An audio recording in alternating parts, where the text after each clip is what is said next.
Hi friends, तुम्हा सर्वांचं पुन्हा एकदा लर्नमेट या यूट्यूब चॅनलवर सहर्ष स्वागत.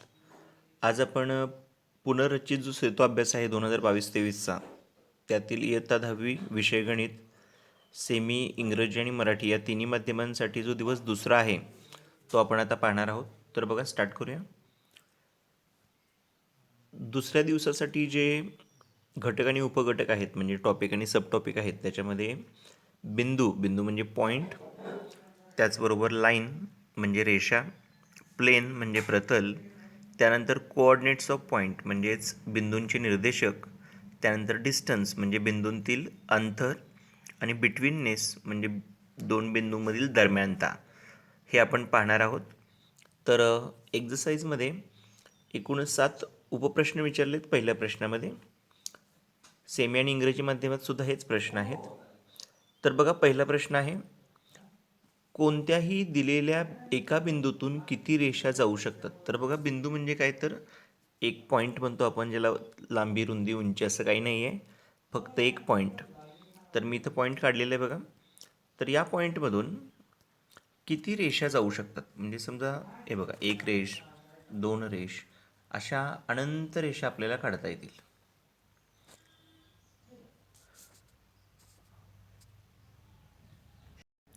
तर पहिल्याचं जे उत्तर आहे ते आहे अनंत. अनंत म्हणजेच इंग्लिशमध्ये इनफायनाईट. इनफायनाईट असं आन्सर येणार आहे आपलं पहिल्याचं. Infinite lines means we can draw infinite lines from one point. एका बिंदूतून आपल्याला अनंत रेषा काढता येतील. दुसरा जो प्रश्न आहे तो बघा, दिलेल्या कोणत्याही दोन बिंदूतून किती रेषा जाऊ शकतात. आता दोन बिंदू आहेत, तर इथं मी तुम्हाला दोन बिंदू काढून दाखवतो. हे दोन बिंदू आहेत समजा, त्यातून किती रेषा जाऊ शकतात. तर दोन बिंदूतून एक आणि एकच रेषा फक्त जाऊ शकते. One and only one line can pass through two distinct points. दोन बिंदूतून जाणारी एक आणि एकच रेषा आपल्याला काढता येते. म्हणजे याचं जे आन्सर आहे ते वन म्हणजेच एक असं दुसऱ्याचं उत्तर आहे. तिसरा प्रश्न बघा, एक रेषा आणि रेषेबाहेरील बिंदू यांना सामावणारी किती प्रतल असू शकतील. तर बघा, एक रेषा आहे आणि एक बिंदू आहे, तर यांना सामावणारं एकच प्रतल आपल्याला काढता येऊ शकतं, कारण रेषा आणि रेषेबाहेर बिंदू आहे, त्याच्यामुळे एक आणि एकच प्रतल काढता येतं. तर प्रतल म्हणजे प्लेन. आपल्याला माहिती आहे की प्लेन हे लिमिटलेस असतं चारी बाजूला, प्रतल हे चारी बाजूला अमर्याद असतं. तर एक रेषा, मी डार्क करून दाखवतो पुन्हा, ही रेषा आणि हा बिंदू या दोघांना सामावून घेणारं एक आणि एकच प्रतल आपल्याला काढता येते. इथं सुद्धा उत्तर वन आहे बघा. तिसऱ्याचं उत्तर सुद्धा वन म्हणजे एक. चौथा प्रश्न बघा, कोणतेही तीन बिंदू एकप्रतलीय असू शकतील का. तर बघा, तीन बिंदू एक, दोन आणि तीन, तर ते एकप्रतलीय असू शकतात. तीन बिंदू एकप्रतलीय असू शकतात, कारण बघा, दोघांसाठी मिळून एक लाईन तयार होईल दोन बिंदूंसाठी, आणि लाईनच्या बाहेर एक बिंदू शिल्लक राहील. मग एक रेषा आणि एक बिंदूंना घेणारा एक प्रतल आपण काढू शकतोच. त्याच्यामुळे ह्याचं उत्तर आहे हो. म्हणजे एकप्रतलीय म्हणजे एकाच प्लेनमध्ये असणारे, तर तीन बिंदू एका प्लेनमध्ये असू शकतील, हे उत्तर बरोबर आहे. तर पाचवा प्रश्न बघा, जर दोन रेषा एकमेकींना छेदत असतील तर त्या एकप्रतलीय असू शकतात का. दोन रेषा एकमेकींना छेदत असतील,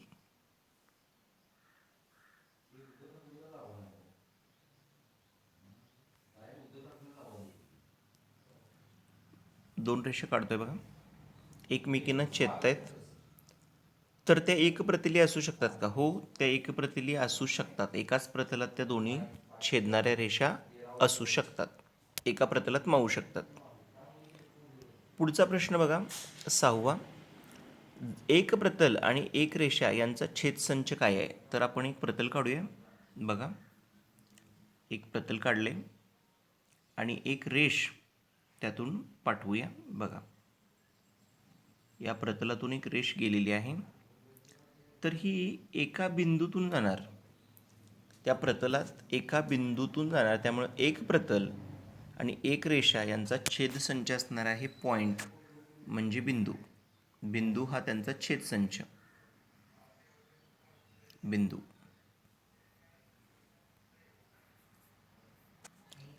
त्यानंतर शेवटचा प्रश्न बघा यातला, दोन प्रतलांचा छेदसंच काय असेल? दोन प्रतल, तर बघा दोन प्रतल काढून दाखवतो तुम्हाला. समजा हे एक प्रतल आहे आणि दुसरं एक प्रतल आहे, तर याचा छेदसंच बघा, लक्षात येईल तुम्हाला. एक रेषा असणार आहे दोघात कॉमन, छेदसंच म्हणजे कॉमन असणारी गोष्ट. तर एक लाईन असणार आहे, म्हणजेच एक रेषा असणार आहे जी छेदसंच असू शकते दोन प्रतलांची. तर आपले हे पहिले 7 प्रश्न झालेत. आता हे सेमी इंग्लिश किंवा इंग्रजी माध्यमातून पुन्हा बघूया. How many lines can pass through a given one point? तर बघा, गिवन वन पॉईंटमधून we can draw infinite lines, हे पहिल्याचं उत्तर. How many lines can pass through two distinct points? दोन पॉईंट असतील तर त्यामधून जाणारी one and only one line आपल्याला काढता येते. त्यानंतर थर्ड क्वेश्चन बघा, how many planes will be there containing a line and a point outside it? एक लाईन आहे आणि एक पॉईंट आहे, या दोघांना कवर करणारा किती प्लेन काढता येतील? तर एक आणि एकच प्लेन आपल्याला काढता येईल. हे थर्डचं आन्सर आहे.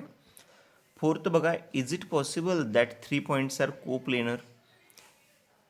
3 पॉईंट एक प्लेनमध्ये असू शकतात का?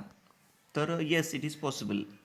ते पॉसिबल आहे. Yes, it is possible that 3 points are coplanar. Next question बघा, is it possible that 2 intersecting lines are coplanar? दोन इंटरसेक्ट करणाऱ्या लाईन आहेत, त्या को प्लेनर असू शकतील का? तर yes, it is also possible that they can be in one plane. It is possible. त्यानंतर सिक्स्थ क्वेश्चन बघा, what is the intersection of a plane and a line? एक प्लेन आहे आणि एक लाईन आहे. बघा, एक लाईन जी क्रॉस करून गेलेली आहे प्लेनला, ती एका पॉईंटमध्ये त्यांना इंटरसेक्ट करणार, म्हणजे उत्तरेचं पॉईंट येणार सिक्स्थचं. आणि शेवटचा प्रश्न बघा, what is the intersection of two planes? दोन प्लेन जर आपण ड्रॉ केले, बघा समजा हा पहिला प्लेन आहे,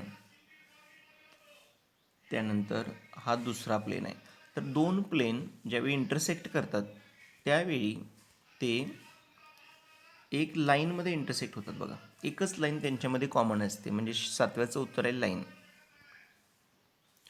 यानंतर नेक्स्ट क्वेश्चन बघा, on the number line points A B C are such that distance A C is 10, distance C B is 8 and distance A B आपल्याला फाइंड करायचं आहे. म्हणजे बघा, ए बी सी हे 3 पॉईंट आहेत नंबर लाईनवरचे, म्हणजे एका रेषेत आहेत. ए बी सी हे एका रेषेत आहेत. बघा, ए बी आणि सी एका रेषेत आहे म्हणून सांगितले, पण त्यांचा क्रम कसा आहे या सगळ्या पॉसिबिलिटी आपण बघणार आहोत. आता इथं आपण बी हा बिंदू ए आणि सीच्या दरम्यान बघितला आहे. असं पण असू शकतं की ए हा बिंदू बी आणि सीच्या दरम्यान आहे, त्यानंतर सी हा बिंदू ए आणि बीच्या दरम्यान आहे, असं असू शकतं. या तिन्ही शक्यता आपण पडताळून पाहूया. तर बघा, पहिल्यांदा सांगितलं आहे की ए सीचं अंतर 10 आहे. पहिल्या शक्यतेत बघा, ए सी 10 आहे, ए सीचं अंतर 10 आहे. त्यानंतर सी बी 8 आहे, सी बी 8. अशी जर शक्यता आपण बघितली तर हे जर ए बीचं उत्तर 2 मिळेल. तुम्हाला माहिती आहे, ए बी सी जर एक रेषे असतील तर 10मधून 8 गेले म्हणजे 2, पहिली शक्यता. बघा, ही आपण आता शक्यता कॅन्सल करूया. ए बी हे उत्तर 2 येईल जर ए बी सी सरळ एका लाईनमध्ये असतील तर. आता आपण दुसरी शक्यता बघूया. जर बी ए सी असेल तर बघा काय होईल. बी ए सी जर असेल तर ए सीचं अंतर 10 आहे. बघा, ए सीचं 10, सी बीचं 8, सी बीचं 8. हे काय पॉसिबल होणार नाही, कारण ए हा बिंदू जर मध्ये घेतला तर इट इज नॉट पॉसिबल, म्हणजे ही शक्यता कॅन्सल होईल. म्हणजे पहिल्या केसप्रमाणे 2 उत्तर येईल. आत्ता ही केस ग्राह्य धरली जाणार नाही. शेवटची जी शक्यता आहे ACB, त्यामध्ये बघूया. ACचं अंतर 10 आणि BCचं अंतर 10, तर ABचं अंतर होईल 20. मी परत एकदा हे समजावून सांगतो बघा. A मध्ये असणं शक्य होणार नाही, लक्षात घ्या. बघा, A हा जो बिंदू आहे तो मिडलला येणार नाही, तर तो A इथे येणार, B इथे येणार, C इथे येणार. ही एक शक्यता होईल. त्यानंतर दुसरी शक्यता बघा,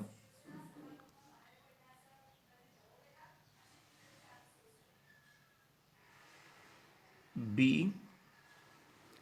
त्यानंतर A आणि C. ही जी शक्यता आपण पकडली होती ही होणार नाही, कारण BCचं जे अंतर आहे, BCचं जे अंतर आहे ते तिने 8 दिले, टोटल अंतर 8, आणि ACचं दिले 10. हे शक्य होणार नाही, कारण 10पेक्षा 8 मोठं नाही आहे, त्यामुळं A हा मध्यबिंदू असणार नाही. मग आता ही जी तिसरी शक्यता आपली होती तीच आपण दाखवूया. तिसरी जी शक्यता आहे शेवटची, तर बघा, A, C आणि B हे होऊ शकतं. मग A आणि C 10 आहे, BC हे 8 आहे, म्हणजे टोटल जे अंतर आहे ते 18 होईल बघा. ABचं अंतर 18 होईल. आणि इथं पहिल्या केसमध्ये हे 10 होतं, हे अंतर 10 होतं टोटल, हे 8 होतं BC, म्हणजे AB हे 10 वजा 8 म्हणजे 2 येणार. म्हणजे ABची किंमत ही 2 किंवा 18 असू शकते. त्यानंतर शेवटचा प्रश्न बघा. On the number line the coordinate of P is -3. आता एक नंबर लाईन काढून घेऊया आपण. बघा, ही एक नंबर लाईन आहे.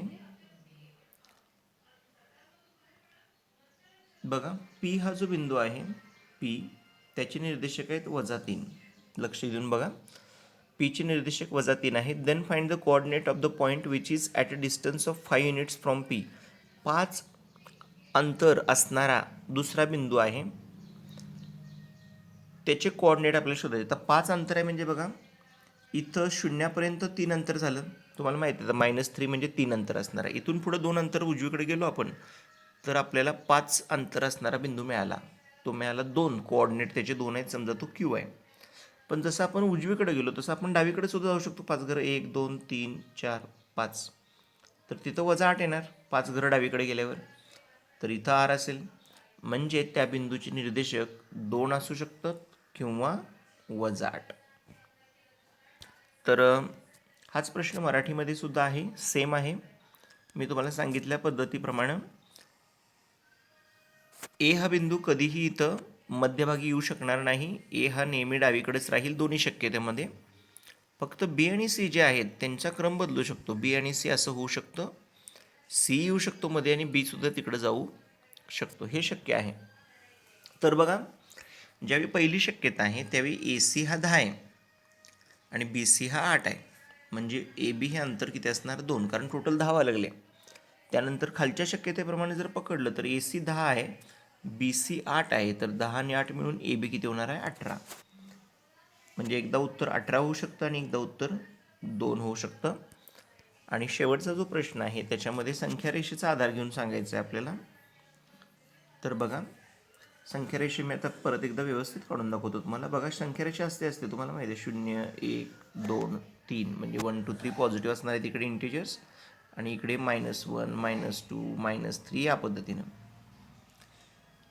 आपण आता -3 वर P आहे आपला, -3 वरती आपला P आहे. तर P जो -3 वर आहे तिथून 5 अंतरावरती आपण जायचं आहे. जर आपण उजवीकडे गेलो बघा, 1 2 3 4 5, समजा तो बिंदू Q आहे, तर कोऑर्डिनेट काय मिळाले आपल्याला 2 मिळालं, लक्षात घ्या.